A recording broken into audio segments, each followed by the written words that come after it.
Hello and welcome to this sewing video. I've often been asked how I keep my individual sewing projects organized, so this is what we're going to talk about today. When I first get home with my goodies, of course, I take them all out of the bag, sometimes neatly, sometimes just throw it all on the table. Then I go and decide which pattern I am going to be working with. You've seen some of these in a previous haul video. I'll link it down below if you haven't.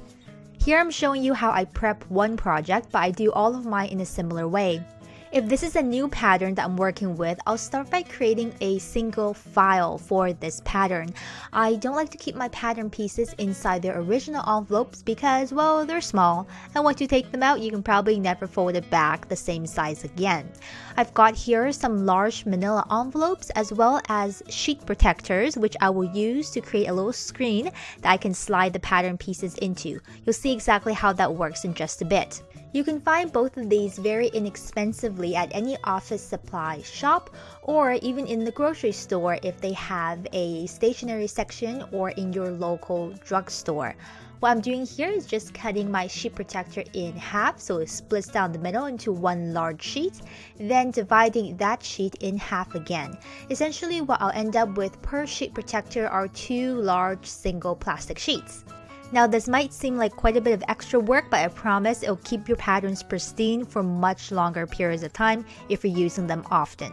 Then putting that sheet protector over my manila envelope, I'll use some tape and just tape down 3 sides, leaving one edge open so I can slide in my pattern piece.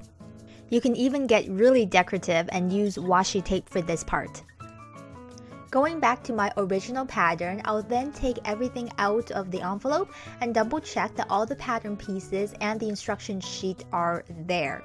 Then, taking the original envelope, I will split it down the side and on the bottom so it becomes one singular flat sheet.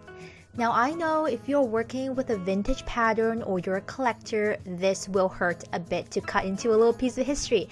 But for me, I find it more important to easily access all my pattern information, including the sizing, fabric suggestions, and everything out on the back. So instead of having to take the envelope in and out of the front sleeve, I just prefer to split mine right down the center so it lays flat and slides in all at once.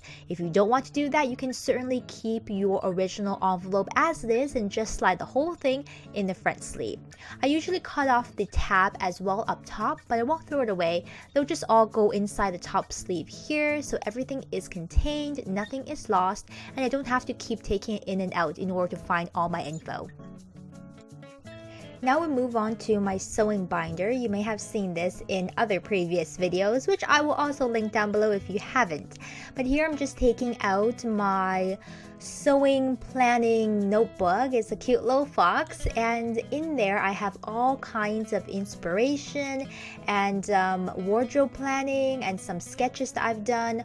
What I prefer to do is actually create a flat drawing diagram for every single sewing project I am starting. So here we're off to a fresh new page. Now, I personally find it really useful to create this type of a profile for every sewing project. It might be a little more time consuming, but it'll let me note down any important information about the pattern or the project I'm working on in case I need to look anything up, in case I need to make quick references, or even note down small changes and alterations I am making to the original style, and that can all be recorded right here. What I'll usually do is note down information like the name of the pattern, a quick explanation of what it is, the pattern number and the company that's made it, including my measurements sometimes, or especially actually the measurements of the pattern itself so I know what size it is. I'll then do a technical flat drawing. Mine still needs a bit of work. I haven't freestyled this in a long time. But a flat drawing is a really detailed look at the construction of your garment, and it will note small details such as pockets. There are slant pockets on both sides. I've written down here that there is a separate waistband piece for the skirt. You can see in the flat drawing that the skirt is joined in the front by a front seam and that there is also a front slit. All those are important information to note. Sometimes I'll even add in the price of the fabric that I'm using. And speaking of fabrics, I always cut a little square of the fabric for that project so I can tape it in my profile page. This way I can quickly reference what I've done, what I've used, and you can feel the fabric, which is really important for me. It's different just to have a drawing or photograph rather than having something that's tactile.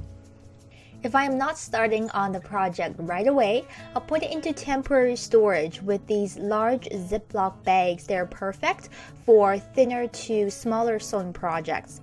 I have here the main fabric piece, the lining for the skirt, the zipper, and any other accessories I'll need like thread and binding. Everything like that goes in the envelope, and everything together goes in my working on it sewing box.